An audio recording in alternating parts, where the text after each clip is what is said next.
ফেসবুকের সবচাইতে প্রয়োজনীয় 3টা সেটিংস শিখে রাখেন, যেগুলো নিত্য প্রয়োজন লাগে। শিখাটা কিন্তু আপনার জন্য জরুরি। চলুন শিখে আসি। প্রথম আমরা শিখব ফেসবুক অ্যাকাউন্টে অথবা ফেসবুক পেজে কোনো ওয়ার্নিং আসছে কিনা। এটা কিভাবে যাচাই করবেন? ফেসবুক প্রোফাইলে টাচ করবেন, এখানে প্রোফাইলে এসে 3টা ডট অপশন পাবেন, এই ডটে ট্যাপ দিবেন। এখানে লেখা আছে পেজ স্ট্যাটাস অথবা প্রোফাইল স্ট্যাটাস লেখা থাকবে। প্রোফাইলের ক্ষেত্রে এই অপশনটাতে ট্যাপ দিবেন। খুব সহজে যাচাই করতে পারবেন আপনার ফেসবুক পেজে অথবা প্রোফাইলে কোনো ইস্যু আছে কিনা, কোনো ওয়ার্নিং আছে কিনা।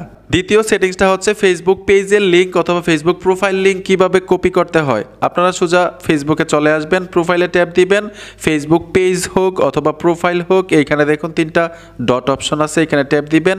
নিচেই আপনারা পাবেন ফেসবুক প্রোফাইল লিঙ্ক অথবা ফেসবুক পেজ লিঙ্ক। এখানে দেখুন ইউর পেজ লিঙ্ক অথবা আপনার প্রোফাইল থাকলে নিচে লেখা থাকবে ইউর প্রোফাইল লিঙ্ক, এখান থেকে টাচ করবেন, লিঙ্কটা কপি হয়ে যাবে। তৃতীয় সেটিংসটা আরও মজাদার। আমি ফেসবুকে চলে আসলাম, পেজে হোক অথবা প্রোফাইলে হোক, আপনি স্ট্যাটাস ছাড়াও কিন্তু বন্ধুদেরকে আপডেট দিতে পারবেন নোটের মাধ্যমে। প্রত্যেকটা প্রোফাইলের উপরে দেখবেন নোট নামে একটা অপশন আছে, এখানে ট্যাপ দিবেন। এখানে যা কিছু মন চায় আপনি লিখতে পারবেন বন্ধুদের উদ্দেশ্য করে।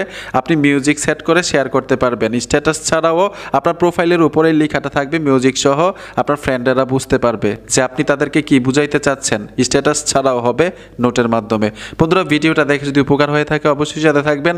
দেখা হবে নতুন ভিডিওতে। আল্লাহ হাফেজ।